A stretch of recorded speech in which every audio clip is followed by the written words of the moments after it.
not easy. The Lord is my shepherd, a psalm of David. The Lord is my shepherd, I shall not want. He makes me lie down in green pastures.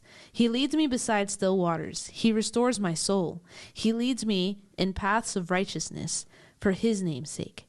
Even though I walk through the valley of the shadow of death, I will fear no evil, for you are with me. Your rod and your staff, they comfort me. You prepare a table before me in the presence of my enemies. You anoint my head with oil. My cup overflows. Surely goodness and mercy shall follow me all the days of my life, and I shall dwell in the house of the Lord forever. Forever. I almost did an accent, but I'm not good at them. I just love that. Yeah. Because of how the guy talked about it regarding anxiety, and he put it in the way that, like, he said how a shepherd cares for his sheep, right? Like, this is almost like a 1-for-1, where his rod and his staff, the rod he uses to fend off bears and other bad people, and like for the rod, no matter how long it is, like, you have to get up close and personal with a bad thing. You know what I mean? Sorry. You have to get up close and personal, like if it's a lion or if it's a bear or a tiger. Oh my. Mm-hmm. Are there tigers in Israel? It's okay, Dorothy. Move on. And then the staff, how it's guiding. It's a guiding thing, and you can use it to whip him too. You know what I mean? But it's like more like, here, come. And then the oil, they use the oil to cleanse when they get cut. Wounds. Yeah. So the oil is, and it's just so beautiful to think of my God, you know, the God, our God, is an awesome God. Just caring for us like that, you know, where he's protecting us, where he's leading us. His goodness and mercy shall follow me. You know what I mean? Like, it's so beautiful. It makes me want to cry. I'm not doing it. But, you know, like, he's just there with us. Yeah. That's what the triumphal entry makes me want to cry, because when you think about, he's weeping for this lost sheep of Israel, right? And like, we're just doing our own thing, and they're praising at this time. It's not even a sad time. They're praising him. They're worshiping him, but they're doing it for the wrong reasons, because they think he's this warrior king, the conquering king. Yeah. Right. Yeah, I'm not going to cry, I promise. Yeah, Psalm 23 is one of the most famous psalms, right? Yeah. Talks about lying down on green pastures and what that looks like, and it is really interesting, for sure.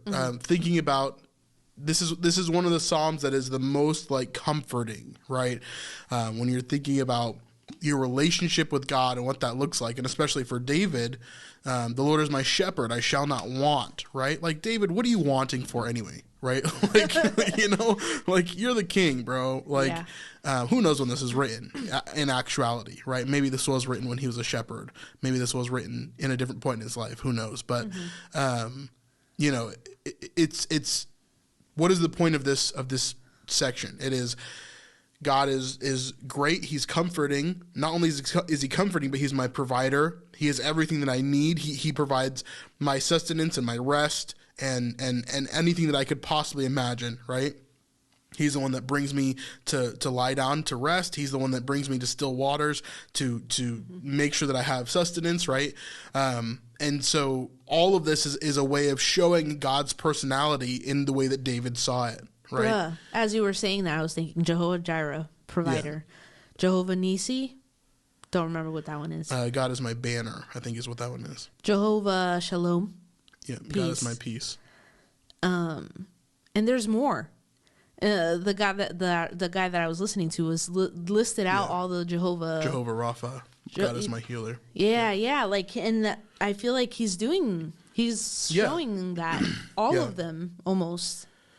Yeah, for sure. I think obviously David is a man after God's own heart, right? So he understands the personhood of God. Something that I strive to do all the time is like understanding who God is, what he wants, and why he acts in the way that he does, right? Not only for my sake, but for the sake of everyone that's around me, and for the sake of everyone that I encounter too. And so I see that in David as well, how he's in this place. And like I said, who knows when this is written, but let's think about what's going on in David's life throughout his time, right? First of all, he's a poor shepherd boy, right, that's taking care of these sheep. He's fighting off bears and lions. Then his life completely is radically changed by this huge event where he kills Goliath. And then throughout his life, he has all of these different struggles and instances where people are trying to kill him or he's hiding away, but he's trusting in God the whole time. And then he has this major, major mess up with Bathsheba. And it's like, even then, right, in every moment of his life, depending on, no matter if it's with running away from Saul, or if it's, being kicked out of Jerusalem, or if it's, this whole thing with Bathsheba, or if it's near the end of his life when his sons are trying to kill him, right? Like, there's a bunch of different stuff in his life that happens, but I'm sure that he came back to this moment over and over again. The Lord is my shepherd, I shall not want, right? Yeah. I don't need to be focused on my son being different because God is in control. I don't need to be focused on me fixing this issue because God is in control. I don't need to be focused on my kingdom being destroyed because God is in control. I don't need to be focused on killing this giant because God is in control, right? I don't need to be focused on all of these things happening in my sheep because God will make sure that it's taken care of, right? And so for him, in all the points of his life, I think about how this could be so relevant to him, no matter when it was written, no matter when he thought about these things or it came to him, right? David is just an interesting person overall, but this obviously is something that we can apply to our lives as well. The Lord is my shepherd, I shall not want. Okay, what is it that I'm wanting above God? How do I negate that, right? How do I negate getting my sustenance from something else, whether that be entertainment or addiction or sin or whatever it is? How do I get my sustenance from the Lord? And how do I continue doing that so that I can have the most purposeful and fulfilled life? If you want to check out this full episode, you can do that on patreon.com/thesnipelife. This is the best way to help us to support what we're doing here on the Better Not Easy channel. Thank you very much. Just remember that following Jesus is better not easy.